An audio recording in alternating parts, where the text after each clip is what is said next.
Hello there everybody, Sam Strange here and welcome back to the railway. And obviously, well, for the last few reviews at least, I've been focusing mainly on modern locomotives. So I thought today for a change I'd look at something a bit older because they're just as interesting, if not more so. And this one's actually a request from Fancy Orandas, and I'm sorry if I've pronounced that wrong, probably have, but yeah, my apologies. And that is to show you this, which I realise is very unrevealing as always. But let's take a look at the end of the box, hopefully that should show you a little bit more. It says there R553 Caledonian Railway 422 locomotive, and if I remove this sleeve now you'll be able to see what that locomotive is, and it's very recognisable as the famous Hornby Triang Caledonian single wheeler. And as you can see here, this one is in absolutely mint condition, and I've not seen one like this for a while. Now when I got the request from Fancy Orandas, I said, you know, I can do a review of this loco, but it's not very nice. And when I said that, I was talking about the other Caledonian locomotive that I restored from a pile of rust when I was really proud of it, but it didn't look very nice because the body still didn't look too great. But since then I bought this one, this mint condition one. I couldn't resist it, to be honest, so I'll show you the other one later on and you'll see what I mean, but for now let's get this one out of the box.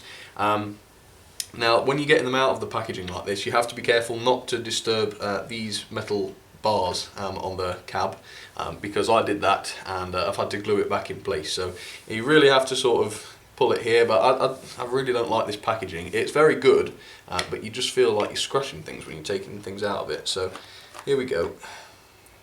Gently does it. There you go. There's the loco.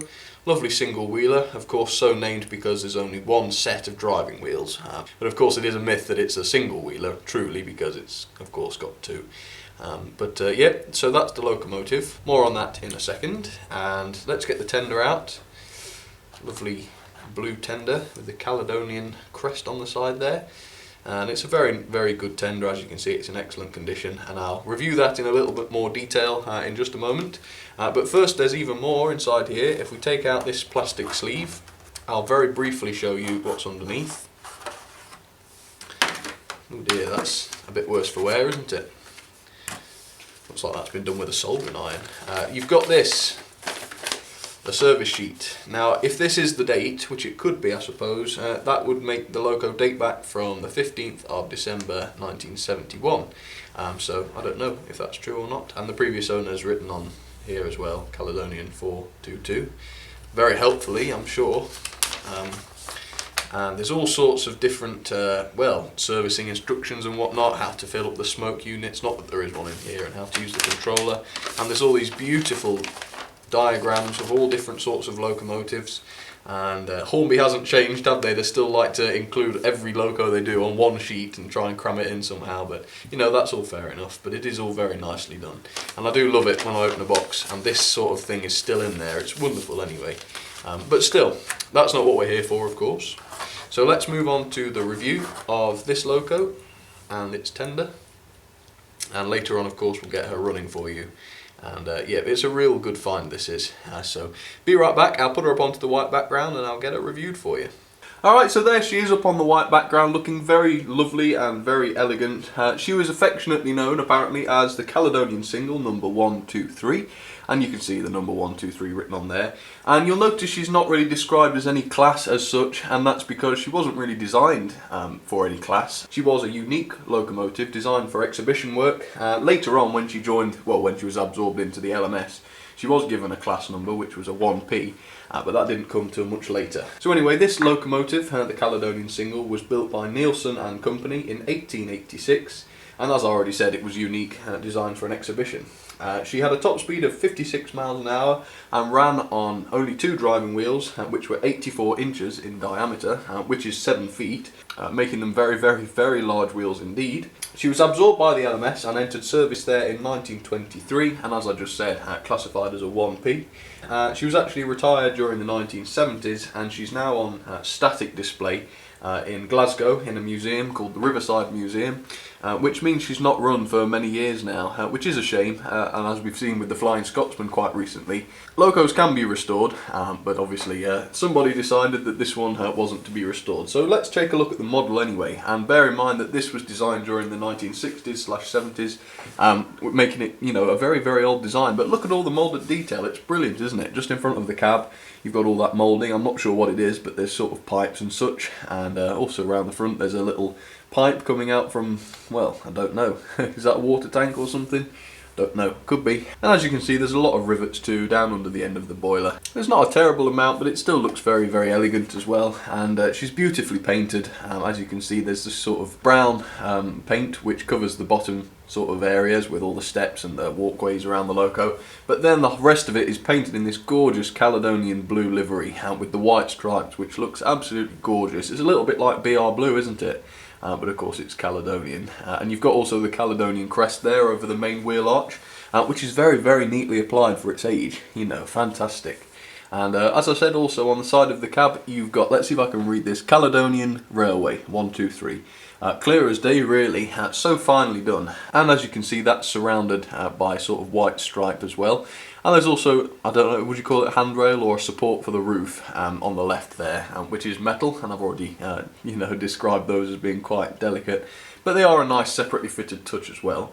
While we're in the cab then, inside you have got cab detail, which is quite nice for the period, I suppose, although it isn't painted, but that's fairly typical of trying stuff. There's also front facing windows, but of course they're not glazed, although I suppose if you really wanted them to be, you could just add some glazing there. Separately fitted parts, there's not a terrible amount of them, though there is a very fine looking whistle on the top there, and a couple of buffers on the front, which I believe you can remove if you want to, but I won't try in case it breaks anything. But generally most of the detail is moulded, but there are quite a lot of steps and things, and the loco really doesn't look any worse for it. Let's go around the front then to the smoke box door. You've got this sort of star moulded onto the front, and it looks like there's also some other stars on the left and right as well. I don't know about those stars. Are they purely decorative, or do they mean something? Because I've got a few locos that have them, but I can't really notice any trend in the ones that have them on. I don't know, goodness knows. But yeah, it's got the star on the front, so answers on a postcard, I suppose. The wheels are also quite unique, aren't they? That colour is very, very nice. And there's even rivets on the weights, look, on the driving wheels, which is quite nice. And yet, all in all, it's a very elegant locomotive, not bad for its age at all, and it's made really, really gorgeous by the paint job, I think. I think that's what does it. Onto the tender then, you've got a similarly painted tender with the brown undercarriage, which is very nicely moulded by the way, not bad at all. And it's also got the very, very crisp text of CR on it, which of course stands for Caledonian Railway, along with the crest, which is in the middle there. As you can see, it's also very finely done. And I do like this tender, it just has a real, I don't know, it seems to have a real age about it. I think it's to do with the spindles on the wheels. Look, it just looks old-fashioned, doesn't it? Which is fantastic. The coal on the top is really, really good. Look how fine it is. You know, we're talking, what, 40, 50 years old now. It's really, really finely detailed coal. It is a little bit glossy, but it doesn't look bad. I mean, you can hardly say that it's bad. And round the back, there's not an awful lot, but there is this sort of container. I'm not sure what it is, but there's handles on the side of it. So maybe that was to store, I don't know, tools or what, I don't know. But still, it's a nice touch to have included it, whatever it is. So in general then, it's a very, very pretty locomotive which really doesn't have bad detail at all for its age. They're still very, very popular. I mean, on eBay they seem to still fetch pretty good money, so they're obviously still quite sought after, and I'm really, really glad to have got this one. Anyway, let's go and give her a little run then. I've got some coaches that are sort of semi-suitable for her. They're not entirely suitable, but we'll see. And I'll also get my other example running as well, although I will warn you, she's not in as good a condition as this. Either way, let's get her onto the railway and give her a try. Alright, so there she is down on the track then, looking absolutely fantastic, and I'll show you my other poor excuse for a locomotive. There she is. As I said, she's not in good condition at all, but you know, she was my project. So I do like her for that reason, but obviously she's nowhere near this other one.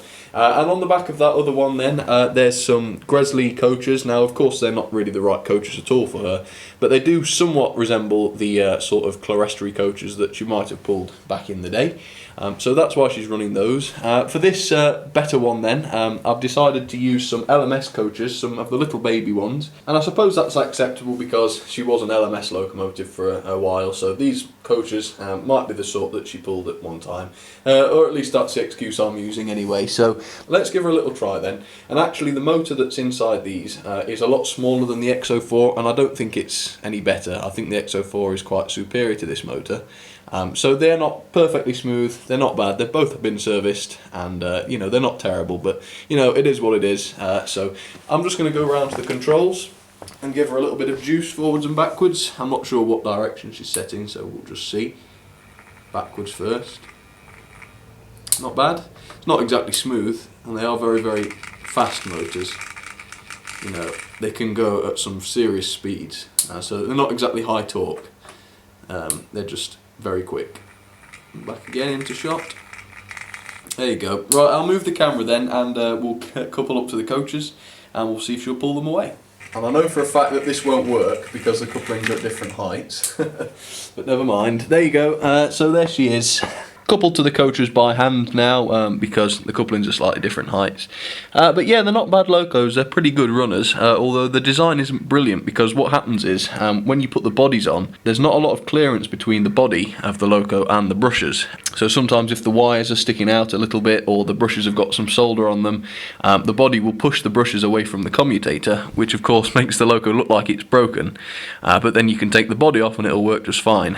So it's very important that when you service these, you get the wires all tucked in nicely, so that the brushes stay in contact with the commutator. But anyway, let's pull these coaches off then, let's see how she goes, and we'll watch them go around the room. Alright, here we go then. Try and do it slowly to start with. There we go. And let's get the grotty one going as well then. There she goes. And she does quite well to pull these three coaches, I think.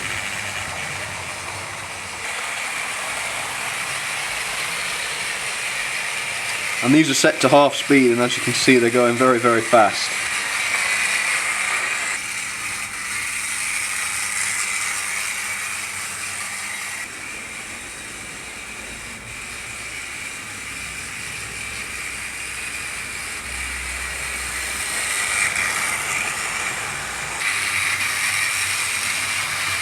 Probably a bit more than a scale speed of 56 miles an hour anyway. Blimey, look at her go.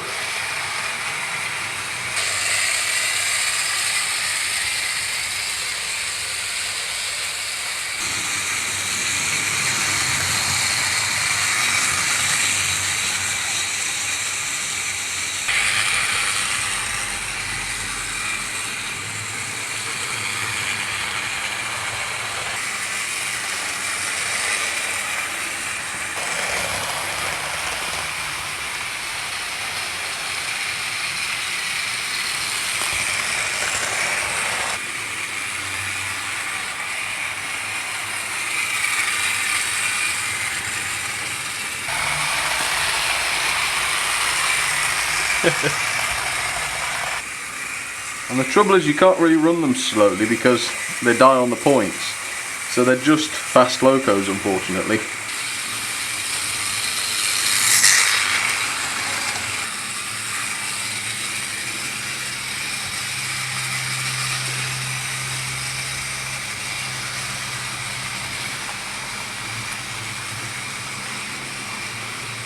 Right, let's bring these to a stop then. There's the old dirty one, stopped in front of us there.